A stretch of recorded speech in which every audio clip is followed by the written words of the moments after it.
High বন্ধুরা, আমি আর একটা নতুন রিডিং নিয়ে আমার অমৃত সন্ধানের চ্যানেলে এসে গেছি তোমাদের কাছে। তো আজকের রিডিংটা হলো স্করপিও, সানমুন, রাইজিং অ্যান্ড ভেনাসের জন্যে।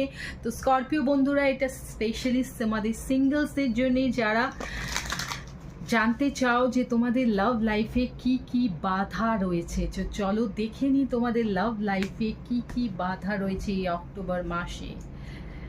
প্রথমটা হলো ভালনারেবল, ফিক্সিং দেম এবং রিট্রিটিং।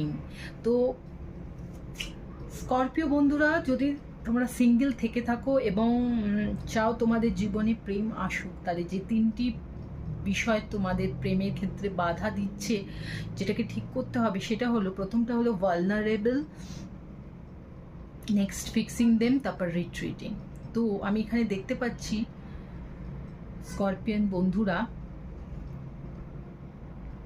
যে তুমি তোমার পার্টনারের সঙ্গে কিন্তু ভালনারেবল হচ্ছ না, মানে তাকে টোটালি পুরোপুরিভাবে তার সঙ্গে কথা বলছো না, তোমার মনের কথাটা পুরোপুরি তাকে এক্সপ্রেস করছো না যে তুমি এক্স্যাক্টলি কী চাও। সেই জন্য তোমাদের রিলেশনশিপটার মধ্যে কিন্তু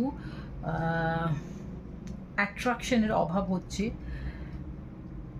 তোমরা বেশি ইন্টিমেট হতে পারছো না, কারণ কোথাও যেন একটা স্পেস থেকে যাচ্ছে, যেহেতু দুজনের কাছে ক্লিয়ার হতে পারছো না। এটা তোমার ক্ষেত্রে হতে পারে, তোমার পার্সনের ক্ষেত্রেও হতে পারে। যদি তোমার ক্ষেত্রে হয়ে থাকে তাহলে অবশ্যই তুমি এটাকে ফিক্স করার চেষ্টা করো, নিজের হার্টটাকে ওপেন করো, এক্সপ্রেস করো তোমার সমস্ত কিছুকে, এবং তাকে জানাও যে হ্যাঁ, তুমি তাকে কতটা ভালোবাসো এবং তুমি তাকে কতটা চাও। ঠিক আছে,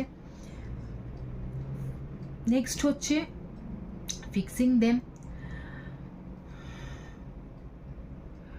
দেখো, আমরা অনেক সময় চেষ্টা করি যে কোনো মানুষ যদি আমাদের মতো না হয়ে থাকে, বা কোনো সম্পর্ক যদি আমাদের মনের মতো না হয়ে থাকে, আমরা চেষ্টা করি সেটাকে ঠিক করার, কিন্তু হয়তো অনেক সময় সেটা ঠিক করা সম্ভব হয় না।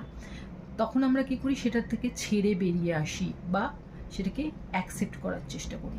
তো ঈশ্বর তোমাকে এটাই গাইডেন্স দিচ্ছে যে তুমি যদি এরকম তোমার সঙ্গে হয়ে থাকে, তুমি কোনো রিলেশনশিপ যদি ভেঙে গিয়ে থাকে, তুমি সেটাকে ফিক্স করতে চাইছো অথচ ফিক্স করতে পারছো না, বা চেঞ্জ করতে চাইছো, নয় তুমি ওটাকে তাড়াতাড়ি অ্যাকসেপ্ট করে নাও, আর নয় তুমি ওটাকে ছেড়ে চলে এসো। ওটাকে নিয়ে এরকম মনোভাব রাখার কোনো দরকার নেই, বা সেটাকে নিয়ে তোমার রিলেশনশিপটাকে দুর্বল করে দেওয়ার কোনো মানে হয় না। তুমি তাহলে সেটাকে ছেড়ে চলে আসো, আর যদি তুমি সেটাকে অ্যাকসেপ্ট করো, তাহলে তুমি পুরোপুরি নিজের মনটাকে 100% তৈরি করেই সেটা